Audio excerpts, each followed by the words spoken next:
Hey everyone, welcome to the channel where I share creepy and scary stories that will give you chills. If you love horror and spooky tales, make sure to subscribe and join me every week for a new story. Let's get into the dark side together.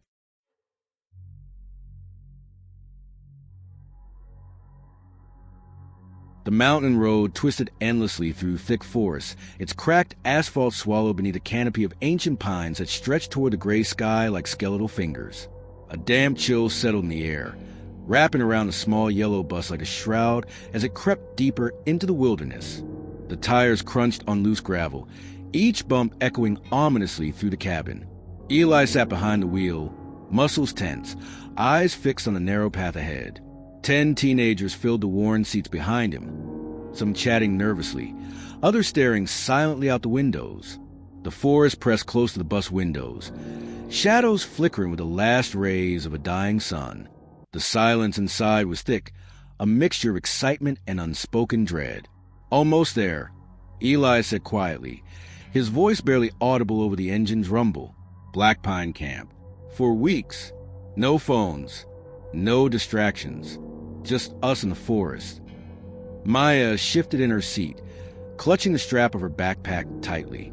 Her emerald eyes scanned the thicket beyond the glass, catching glimpses of dark shapes that seemed to shift and move on their own. Beside her, Jake tried to smile, but the tension in his jaw betrayed his nerves. Liam, ever the joker, attempted to lighten the mood. What's the worst that can happen? Some ghost stories and bugs. Emma, curled up with her sketchbook, gave him a pointed look, then returned to shading the twisted shapes of trees she saw outside. Sarah sat near the back, silent and withdrawn, her pale face half hidden beneath a tangled curtain of black hair.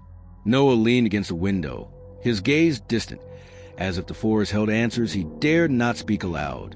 The bus rounded a final bend, pulling into a clearing where weathered cabins huddled together near a dark, still lake. The water reflected the bruised sky above like a black mirror. A faded wooden sign swung on rusty hinges. "Welcome to Black Pine Camp. Established 1923. The campers filed out, their footsteps crunching on gravel. The air smelled of pine and damp earth, thick with the promise of secrets. Eli motioned toward the main lodge, its silhouette looming against the deepening twilight. "We'll start with a meeting," he said. "Camp rules, introductions, then the campfire tonight. Stay close. No one goes into the woods alone." Maya's gaze lingered on the shadowed tree line, where for a fleeting moment she thought she saw a tall, featureless figure standing just beyond the edge of the forest. Her breath caught, but when she blinked, it was gone. The sun dipped below the horizon, and the woods whispered. Something was watching. The lodge's heavy wooden door creaked as the campers entered. Inside, the air was thick with the scent of old pine and smoke. The room was dimly lit by flickering lanterns hung along the walls, casting long, dancing shadows. Weathered wooden benches circled a large stone hearth, where embers glowed faintly. Eli stood before them, his voice steady but low. "This camp has history. People come here to disconnect, to find adventure. But Black Pine isn't just any camp. It's old.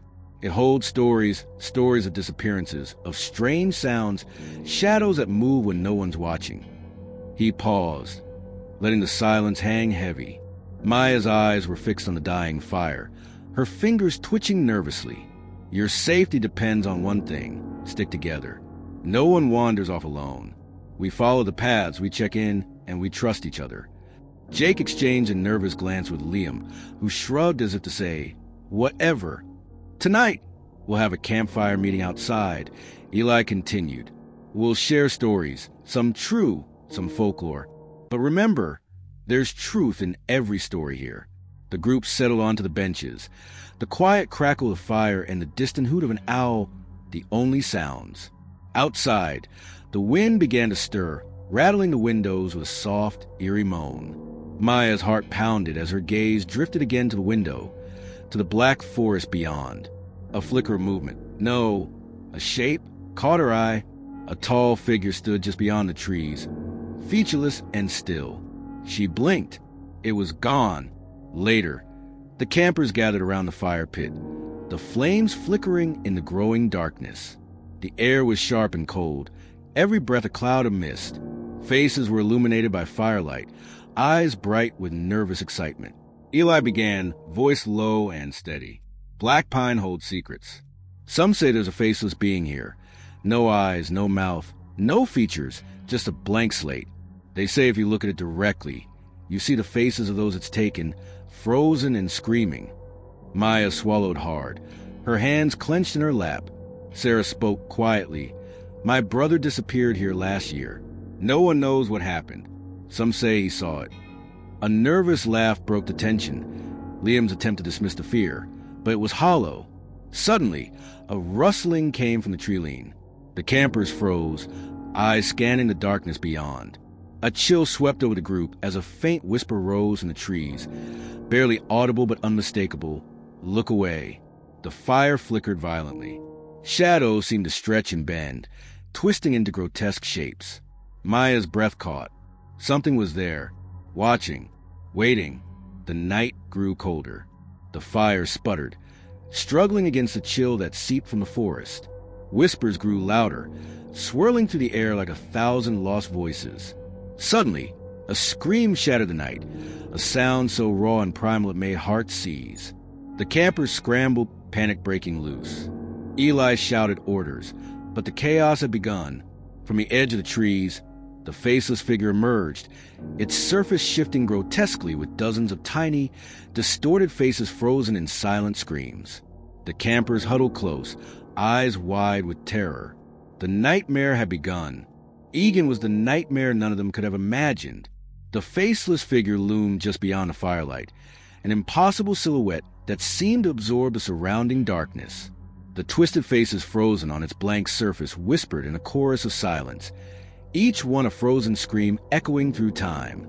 Maya's breath hitched as she clutched Jake's arm, her eyes darting between the monster and the terrified faces of her friends. The cold night air felt like ice creeping under their skin, a suffocating presence pressing in from all sides. Eli barked, "Get inside! Now!" The campers scrambled toward the lodge, but the forest seemed to shift around them. Paths twisted unnaturally, trees looming larger, blocking their way. It was as if the woods themselves were alive, reshaping to trap them within. Noah shouted, "This way!" But every turn led them deeper into the nightmare. Sarah's voice trembled. "It's using the forest against us." The group stumbled through the thick underbrush, branches clawing at their faces and clothes. Behind them, the faceless watcher advanced, its many tiny faces writhing in silent torment. Maya's mind raced. If the stories were true, the creature fed on fear and isolation. They needed to stay together, but the forest was breaking them apart, fracturing their hope. Suddenly, a deafening crack split the air as Liam vanished into the shadows, swallowed by the darkness. "Liam!" Jake screamed, but there was no answer. Panic surged. The group faltered, fear threatening to unravel them. Maya gritted her teeth. "We can't lose anyone else. We have to keep moving. Together." But the faceless figure was relentless, a nightmare with no face, no mercy, and countless voices screaming behind its blank mask. The hunt had only begun. Begun was a curse whispered to the twisted branches of black pine, an echo of ancient horrors that refused to die. The night wrapped the campers in its cold embrace as they pushed deeper into the forest, their breaths ragged, hearts pounding like drums of war. Every step was a battle against fear itself. Maya's fingers trembled as she clutched her flashlight, its beam flickering weakly through the dense fog. The faces of her friends were pale, eyes wide with terror, shadows beneath them deepening like the roots of the ancient trees around them. "Stay close," Eli commanded, his voice taut with urgency. "We have to find the lodge or any shelter. This forest is alive, and it wants us to get lost." A sudden rustle to their right made them freeze. From the mist emerged a figure, not the faceless one, but a hollow silhouette with distorted limbs, a shadow that warped reality around it. Jake swallowed hard. "What the hell is that?" Before anyone could respond, the faceless figure appeared behind the shadow, looming larger, its featureless face reflecting countless tiny, anguished visages. The air grew colder. Time itself seemed to twist. Seconds stretched, then snapped, disorienting them. Maya stumbled, feeling her grip on reality slip. Sarah gasped, "It's bending time. We can't trust our senses." Noah tried to steady the group, but even his calm was fraying. Suddenly, a blood-curdling scream pierced the air, not from the forest, but from inside their own minds. Maya realized the faceless creature was invading more than their bodies. It was seeping into their minds, twisting memories, warping perception. They were trapped in a nightmare that bent time and space, with no escape. The hunt was far from over.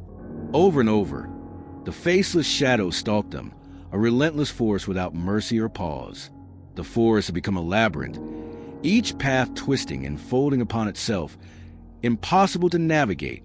Time splintered, moments repeated like broken records, stretching into endless loops that twisted reality until it frayed. Maya's breaths came shallow, every sense screaming in the unnatural stillness. The forest whispered secrets only madness could decipher, voices overlapping in a cacophony of despair. Her friends, once vibrant, now moved like ghosts, faces pale, eyes vacant, shadows of their former selves. Eli gripped her arm, voice cracking. "We need to find the old ranger station, the only place that might offer shelter from this nightmare." They stumbled through the fog, branches clawing at their skin, the faceless figure lurking just beyond every corner, watching with those countless tiny faces pressed against its blank surface, faces of past victims, frozen in eternal terror. Suddenly, the world warped. Trees bent impossibly. The ground rippled like water. Maya felt her mind slipping, memories dissolving into strange visions, her own face melting into the faceless mask. "No," she whispered fiercely, shaking her head to clear the haze. "We have to fight." But the forest had already claimed them, a twisted trap where reality unraveled and hope withered like dying embers. The faceless one was waiting for the last soul to break. Break the cycle, break the silence, break the spell. The words echoed in Maya's mind like a desperate prayer. The forest's grip was tightening, and the faceless shadow loomed ever closer, feeding on every shred of fear. Her hands trembled as she led the group toward the distant flicker of what might be the ranger station's faint light. The path was barely visible through the thick fog, the air heavy with the scent of decay, and something far older, something wrong. Jake stumbled beside her, his face pale but determined. "Do you think it can be stopped?" Maya swallowed hard. "I don't know, but if we don't try, it wins." Behind them, the faceless creature's whispers grew louder, voices of the lost twisting into a haunting chorus that clawed at their sanity. Sarah faltered, collapsing onto the mossy ground. "I can't, it's inside me." "No!" Maya cried, dropping to her knees beside her friend. She grasped Sarah's hand, willing her to hold on. Suddenly, the fog parted, revealing the silhouette of the ranger station. Old, worn, but solid. A flickering lantern hung by the door. Hope sparked, but as they approached, the ground trembled.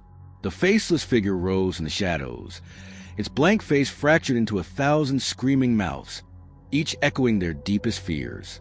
The final confrontation was near enough to smell the rot, near enough to feel its breathless presence pressing against their skin like cold sweat. The faceless figure stood between them and the ranger station, its elongated form twitching with inhuman stillness. Its body rippled. No flesh, no bone, just a moving sheet of shadows and memory. Maya's voice shook. "Don't look into its face. That's how it takes you." Jake pulled Sarah to her feet as Eli stepped forward, wielding only a broken branch like a sword. "We have to distract it just long enough to get inside." Noah threw a stone. It passed straight through the creature. The faceless figure didn't move, but its body pulsed, and 1,000 tiny faces twisted, lips silently mouthing old screams. One face looked like Liam's. Another looked eerily like Maya's father. "It knows us," Maya whispered. "It's been watching since before we came." Sarah clung to the doorway as the group moved in a wide arc. The creature's head tilted as if amused. Then silence broke. It moved, not walking, not running, shifting. Reality bent with it. The group ran. The world around them bent like heated glass. Trees stretched sideways. The dirt path cracked beneath their feet. Time twisted. Seconds stretched into minutes, then snapped back again. Maya reached the door of the ranger station. She turned just as the figure surged forward, passing through Jake. Jake froze. His mouth opened. No scream came. Only silence. Silence swallowed the world whole. Jake stood motionless in the doorway, eyes wide, mouth parted, his chest rising and falling in slow, uneven breaths. But something was wrong. His expression was vacant. Not fear, not pain, but absence. Like someone had flicked off the light behind his eyes. Maya reached for him, trembling. "Jake!" He didn't answer. "Jake!" She shouted louder this time. Still nothing. Eli yanked him inside as Sarah slammed the ranger station door shut, bolting it with rusted metal. The moment it closed, the world outside seemed to vanish. The trees, the mist, the creature, all swallowed by the blackness that now pressed against the windows like a storm. Inside, it was dim. The lantern on the wall flickered, casting golden light over the ancient maps, torn furniture, and peeling wallpaper. A dusty desk sat in the corner. Old radio equipment blinked weakly, power flickering in and out. Jake sat quietly on the wooden floor, knees pulled to his chest, staring at nothing. Maya crouched in front of him, tears stinging her eyes. "He's still breathing," Eli muttered, crouching beside her. "But whatever that thing did, it's like it took something out of him." Sarah wandered the room, her hands running along the scratch through the walls, her voice distant. "It doesn't kill you right away. Not all of you. First it takes your past, then your voice, then your name." Maya turned. "What are you talking about?" Sarah blinked. "I don't remember my brother's face anymore." The group fell silent again, the weight of her words crashing down like a tombstone. A soft scratching noise came from the window. Noah crossed to it slowly, pulling back the torn curtain. Nothing, just darkness. Then movement.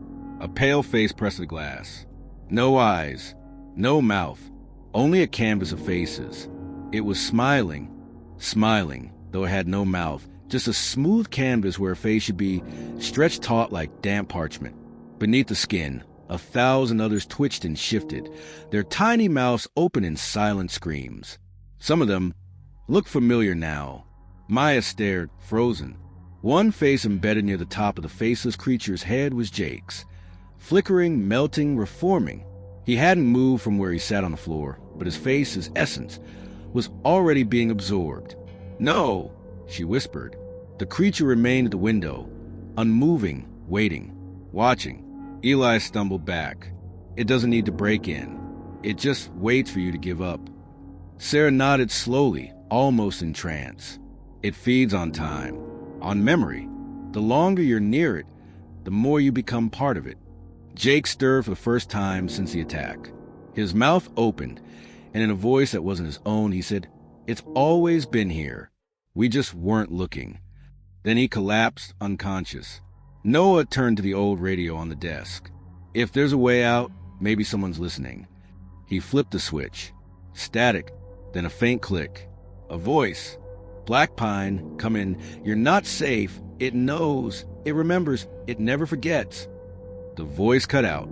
Maya gripped the edge of the desk. "What remembers?" Sarah answered without turning. "The mountain, the forest, the thing inside it. It's older than the camp. It doesn't hunt with claws. It erases you." The lantern flickered violently. Then, the windows all darkened at once. The faceless figure was no longer outside. It was already inside the ranger station. The temperature dropped instantly. Breath steamed in the air, and the wooden walls groaned as if the building itself were in pain. The lantern sputtered, shadows stretching unnaturally across the floor, like tendrils reaching for their feet. Maya spun around. No door had opened. No window had shattered. But the faceless thing was there, not fully materialized, but forming. Its presence curled in the corners of the room, like smoke that thickened into shape. Sarah backed into a wall, eyes wide. It doesn't break in like an animal. It seeps in like a thought. Jake stirred again, moaning softly. "Don't remember me," he whispered. "If you remember me, it keeps me." Eli grabbed his shoulder. "Jake, stay with us." But Jake's skin was cold, too cold. His veins darkened as though something was growing beneath them. Noah held the radio mic in shaking hands. "We need help. Anyone, please respond." Static. Then, too late. The voice was Jake's. But Jake hadn't spoken. The creature was fully formed now, towering in the center of the room. Its featureless face slowly turned toward each camper in turn. As it looked at them, tiny new faces bloomed on its surface. Emma's, Sarah's, Noah's, Eli's, Maya's. "No," she said, stepping forward. "You don't get to win." The fire axe mounted on the wall called to her. She grabbed it, not knowing what she planned to do, only that she had to try something. But time fractured again. In an instant, she was standing outside, alone in the forest. The station was gone. Everyone was gone. The only thing left was the sound of the faceless thing, breathing behind her. Her breath caught as the silence behind her deepened. Thick, suffocating, eternal. Maya didn't turn. Every instinct screamed not to. The thing that had taken her friends was standing just inches away, breathing without lungs, watching without eyes, waiting without time. She focused on the sound of her heartbeat, on the crunch of pine needles beneath her boots, on the sharp metallic edge of the axe, still clutched in her hand. Cold sweat slicked her back, and her knees threatened to buckle, but she stood still. "Not yet," she whispered to herself. Around her, the forest had changed. It was no longer night or day. Time had fractured into something unreal. The trees hung frozen in mid-sway, leaves stopped mid-fall, shadows curved in impossible directions, and the silence was alive. "Maya." She flinched. "That voice." "Eli," she whispered. But it wasn't him. The voice came again, Jake's voice. Then Emma's. Then Sarah's, all whispering her name. The creature was inside her mind now. She closed her eyes and stepped forward, not away from a monster, but through it, into the impossible space it occupied. The world broke open. Suddenly, she stood in a clearing, not just in the forest, but in something deeper, older, darker, a hollow beneath the mountain. The ground beneath her glowed faintly with symbols carved into the dirt. Hundreds of faces stared up from the soil. Faces of campers, rangers, hikers, generations of the forgotten. And at the center, rising from the pit, was the true form of the Faceless One. It was massive, hunched like a beast, but its face, or what stood in place of it, was a writhing mass of memory. And in its center, her own reflection stared back at her, not screaming, smiling, though it shouldn't have been possible. Her own face, perfect in every detail, smiled from the center of the Faceless One's swirling mass. Not a smile of joy, not warmth. No, it was a smile of surrender, of acceptance, of someone who had given in and become part of it. Maya took a step back, heart thundering. "No, that's not me." But the smile widened. "You already belong," whispered 100 voices in unison. Around her, the clearing pulsed with a dim, sickly light. Faces, some half-formed, others detailed in agonizing clarity, shifted and turned in the earth, mouths moving in silent screams. They weren't just buried. They were trapped, conscious, watching. She turned to run, but the forest was gone. The hollow had become infinite. No sky, no walls. Just the thing and the faces, and the cold knowledge that she had crossed a line no one was meant to cross. And then she saw them, Eli, Sarah, Noah, Emma, all standing silent at the edge of the hollow, their eyes dark, their faces blank. They didn't speak. They didn't move. Maya shouted, "You're alive?" But they weren't. Not truly. They had become fragments, imprints within the creature, living memories trapped in looping thought. The Faceless One reached for her, not with limbs but with memories. Her mother's voice, her childhood bedroom, her first heartbreak, her laughter. It was showing her everything, so it could erase it all. Maya dropped the axe and screamed. Everything shattered. Shattered fragments of her mind floated in silence. Maya wasn't sure if she was still standing. She wasn't sure if there was even a ground. The world had become weightless, without color or sound. filled only with the soft hum of forgotten voices. The axe was gone. Her name slipping. Memories bled from her in whispers. Laughter at the campfire, Emma's drawings, Jake's voice. All of it drained into the yawning blackness of the creature, the faceless one, that now towered before her, endlessly tall, endlessly empty, and still smiling. But somewhere, deep within, something sparked. A voice, not one of the stolen ones, not the creature's. Her own, faint, fading, but fighting. You don't get to finish me. The faces rippling across the creature twisted. Confusion? Anger? Maya couldn't tell, but the smile wavered. Just for a moment, she stepped forward. Every step was pain, memory tearing away. But she remembered not just who she was, but why she came. The stories, the warnings, the rule, don't look at its face. But she had. And maybe that was the answer. Maya opened her eyes, truly opened them, and stared into the heart of the faceless one. She didn't run. She didn't scream. She remembered all of it, and the creature recoiled. Its surface buckled, the faces screaming in reverse, unpeeling. The clearing cracked beneath it. Light, pure and golden, spilled up from the depths. The creature could erase memories, but it could not withstand full awareness. And Maya, despite the terror, despite the sorrow, chose to remember. She stepped into the light. She awoke to birdsong. The sun shone gently through pine branches. Dew glistened on mossy stones. The cabin stood behind her, untouched, weathered, familiar. But she was alone. No Jake. No Emma. No Eli. Just silence. She stood slowly, heart pounding. A voice behind her, her own voice, echoing faintly, whispered, "They never left. Neither did you." And in the reflection of the lake, she saw it. Her face was not hers anymore. Tiny mouths silent, smiling,